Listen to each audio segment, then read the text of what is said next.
جی ایاز صاحب دیکھیں مجھے تو یہ باقی سارا تو یہ اچھا ہے، رونق لگی ہوئی ہے، مزے کی چیزیں چل رہی ہیں. مجھے وہ نقوی صاحب کے ساتھ زیادتی بڑی بری لگی آج. کیا یار ایک بندہ سینیٹر محسن رضا نقوی امن و امان کی برباد ہوتی صورتحال کے لیے پریشان رہتے ہیں. وہ ہر وقت اجلاس کرتے رہتے ہیں، بیانات جاری کرتے رہتے ہیں. کرکٹ ان کی آنکھوں کے سامنے تباہ و برباد ہو رہی ہے، اس کے لیے یقیناً وہ پریشان رہتے ہوں گے. اور اب رہی صحیح کسر زرداری صاحب نے پوری کر دی. ظاہر ہے وہ چونکہ ان کو بیٹا بھی کہتے ہیں تو وہ انہوں نے طلب کر لیے کہ بھائی آ جاؤ، یہ اور کسی کے پاس ہوگی نہیں، یہ تم ہی ختم کرا سکتے ہو. تو ظاہر ہے جب یہ سسٹم کی کسی سسٹم کی گارنٹی جو ہوتی ہے اس میں کچھ لوگ ایسے ہوتے ہیں امپورٹنٹ کہ وہ کر سکتے ہیں کچھ، اس لیے زرداری صاحب نے سوچا ہوگا کہ چلیں باقی تو یہ معاملہ حل نہیں ہو سکتا. اب مسئلہ کیا ہے؟ پیپلز پارٹی نہر کا مسئلہ ہو گیا، پھر وہ صوبوں کی بات ہو رہی ہے، ظاہر ہے وہ بھی قابل قبول نہیں ہے. اور پیپلز پارٹی کو اگر اس طرح کی کوئی لڑائی چھیڑنی تھی تو وہ بہت عرصہ پہلے چھیڑنی تھی، جب یہ مخصوص نشستوں والے ابھی فیصلے نہیں آئے تھے. جب وہ آ گئے اب پیپلز پارٹی کے پلے ہی کچھ نہیں رہا، شور مچاتے رہے. مریم نواز صاحبہ کو بھی سمجھ آ گئی کہ اب یہ شور مچانے کے سوا کچھ نہیں کر سکتے، ان کے پلے ہی کچھ نہیں ہے. ظاہر لائیں نا عدم اعتماد، اس کا فائدہ ہی کوئی نہیں ہونا. وہ اتنے زیادہ ووٹ مینیج ہو گئے تھے، یہ تو 4 ووٹ ہیں، یہ تو ایشو ہی نہیں ہے نا مینیج کرنا. اور پھر کل کو اگر کوئی بڑی ترمیم ہم نے کرانی ہوگی تو وہ کرا لیں گے. نقوی صاحب موجود ہیں اللہ کے فضل سے وہاں، ان کا ایک میسیج ہی جانا نا کہ جی یہ 27ویں ترمیم ہے، یہ 28ویں ہے، 29ویں ہے، اور پیپلز پارٹی اس سے کیسے انکار کر سکی. تو اب وہ کہتے ہیں نا وہ جل بن مچھلی، پیپلز پارٹی کی کچھ کیفیت ویسی ہوئی بھی ہے اور نون لیگ اس کو انجوائے کر رہی ہے. پرائم منسٹر صاحب یقیناً وہ نہیں چاہ رہے ہوں گے کہ یہ چیزیں اس حد تک خراب ہوں. ظاہر ہے ان کو چونکہ پرائم منسٹر لگایا ہوا ہے اس ملک کا، تو انہوں نے تو یہ سوچنا ہے کہ یہ چیزیں اس طرح سے خراب نہیں ہونی چاہیے، ٹھیک ہونی چاہیے. لیکن نواز شریف صاحب کو نظر آ رہا ہے کہ بھئی ان کی بیٹی ٹھیک جا رہی ہے اللہ کے فضل سے. وہ انہوں نے کیا ہونا ہے، چک کے رکھو کام.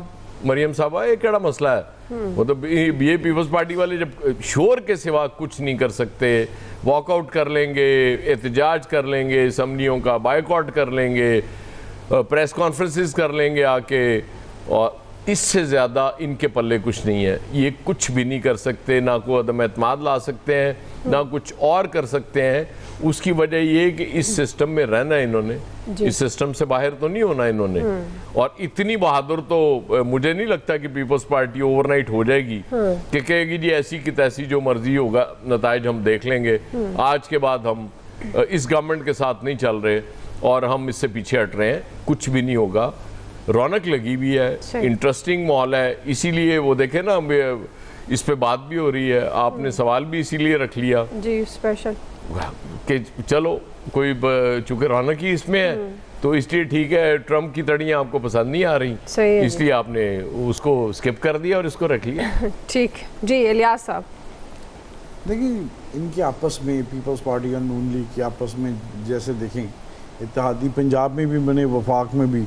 پنجاب میں دیکھ لیں ابھی تک ان کو وہ چیزیں نہیں ملی جن کی وہ ڈیمانڈ کر رہے تھے. کتنی دفعہ میٹنگز ہو چکی ہیں اور ہر دفعہ جس طرح انہوں نے کہا کہ ہمیں چاہیے R P Os, D P Os وغیرہ جو ہمارے لگیں، کمشنر، ڈی سی اوز، جہاں ہماری موجودگی ہے، لیکن اس کے باوجود بھی ان کو کچھ نہیں ملی. ان کے گورنر پنجاب وہ پنجاب یونیورسٹی کے چانسلر پر کتنا پھڈا چلا، کوئی ان کی ایسی چیز بات مانی نہیں گئی. نہ ہی پنجاب میں آج تک دونوں بڑوں کی ملاقات ہوئی، بلکہ کرٹیسائز پہلے پیپلز پارٹی کرتی تھی تنقید، لیکن اب برابر کی ہوتی ہے. اب مریم صاحبہ نے کہا کہ کوئی معافی شافی نہیں ہے اور اس پر باقاعدہ برابر کا جاری ہے جنگ.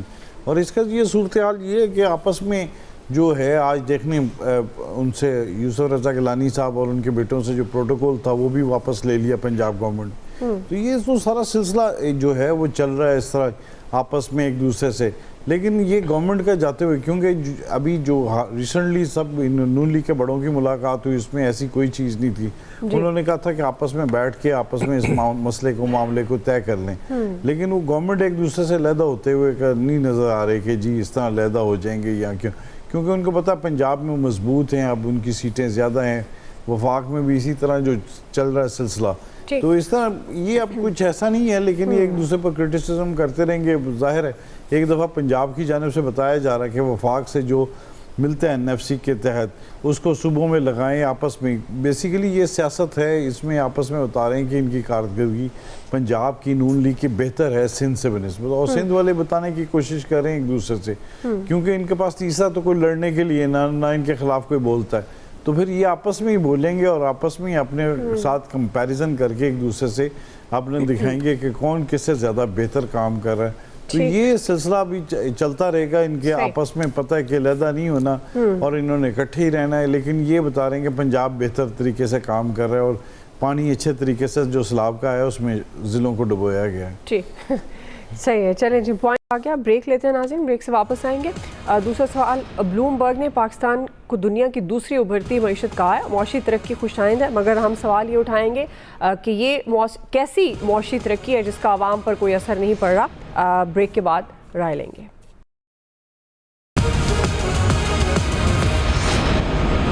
ویلکم بیک ناظرین. بلومبرگ کی رپورٹ کے مطابق پاکستان دنیا کا واحد ملک ہے جس نے گزشتہ ایک سال کے دوران مسلسل بہتری دکھائی ہے. ناظرین، یہ خبر خوش آئند بھی ہے اور حیران کن بھی، کیونکہ ملک میں مہنگائی مسلسل بڑھ رہی ہے. وفاقی ادارہ شماریات کے مطابق سپٹمبر میں مہنگائی میں اضافے کی شرح 5.6% ریکارڈ کی گئی ہے، جو اگست کے مقابلے میں 2% زیادہ ہے. عالمی بینک نے بھی یہ دعویٰ کیا کہ پاکستان میں غربت میں تشویشناک حد تک اضافہ ہو گیا ہے. گزشتہ 3 سال میں غربت 7% بڑھ گئی ہے.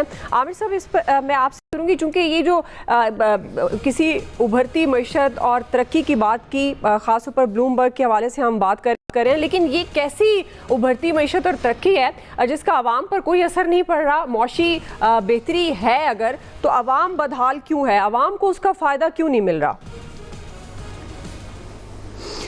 نہیں، ظاہر ہے کہ جب تک عام آدمی کو خاطر خواہ ریلیف نہیں ملتا یہ ہم گفتگو کرتے رہیں گے، اور ہونی بھی چاہیے کہ گورنمنٹ کے اپنے اخراجات بے پناہ بڑھتے رہیں، اور ظاہر ہے ان اخراجات میں چاہے وفاقی وزراء ہوں، اراکین پارلیمنٹ ہوں، ججز ہوں، کہ ان کی تنخواہیں تو بے شمار بڑھ جائیں اور باقی سب کے اوپر IMF کا دباؤ آ جائے کہ اگر عام ملازم کو کچھ پیسے دینے ہوں، کوئی ریلیف دینا ہو تو پھر IMF سے اجازت لینی ہو. یہ بڑی عجیب سی IMF ہے اس ملک میں، جو عمراء کے لیے کوئی بریک نہیں لگاتی، اور جو حکومتی وسائل پہ لوگ چل رہے ہوتے ہیں ان کے لیے ساری قدغن چل رہی ہوتی ہے. جو چھوٹے سرکاری ملازم ہیں ان سب کے لیے یہ چل رہا ہے. مطلب اگر آپ نے بڑے افسروں کو 150% بھی سیکریٹریٹ میں اضافی الاؤنس دینا ہے تو وہ آپ دے سکتے ہیں، لیکن جب وہ تنخواہ انکریمنٹ کی بات آتی ہے سال کے بعد تو وہ 5 اور 7% پہ آ جاتا ہے، کیونکہ بالکل پھر اگر کہیں پیٹرول سستا ہو جائے تو آپ کو بلوچستان میں سڑک بنانی پڑتی ہے اور پھر وہ واپس نہیں آتی، پتہ نہیں وہ سڑک بھی بنتی ہے کہ نہیں بنتی. بہرحال بلومبرگ نے ایک اس سینس میں بات کی کہ دیوالیہ ہوتی ہوئی معیشت کی پیشین گوئیاں کی جا رہی تھی اور کوشش بھی کی جا رہی تھی اس ملک کے اندر سے بھی، اور باہر تو ظاہر ہے لوگ کرتے ہی ہیں، دشمن ہیں. تو ایسے میں جب کوشش ہوئی پرائم منسٹر کی طرف سے تو اس کو بھی سراہا جانا چاہیے کہ آپ ایک IMF کے ٹف پروگرام میں رہتے ہوئے